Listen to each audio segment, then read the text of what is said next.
My name is Mariuzen Yasmin Pauline Ada and I'm in a relationship with a Spaniard. Game. Ano? Gano'n na po kayo katagal in a relationship?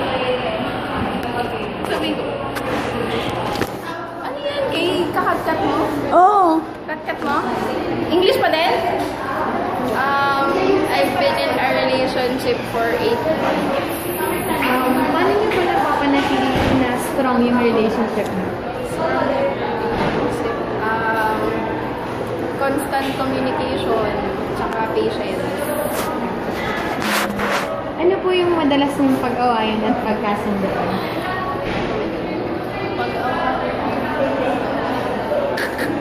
Pinag-aawayan namin pagkain. Hindi, joke lang.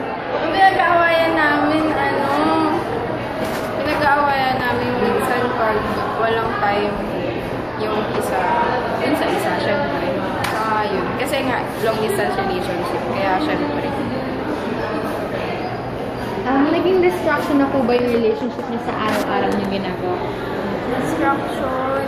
Hindi naman. Kasi kung marunong ka naman mag-balance ng mga bagay, hindi naman magiging distraction yung relationship. Nakikita niyo na ba as lifetime partner yung boyfriend niyo ngayon? Oh my God. Sige, come. Oo naman. Nakikita ko na. Kasi ngayon lang naman. Okay, ang drama kasi. Kasi ulitin ko. Okay. Oo, nakikita ko na siya yung makakasama ko habang buhay. Kasi ngayon lang naman ako nagkaroon ng ganitong relationship. Tsaka, mawifeel mo naman na yun kapag is the one. Yeah! Eh na yan, tama na. Ano ba? Ay, meron pa pala. Ano po yung advantage ng pagiging in a relationship and disadvantage? Advantage?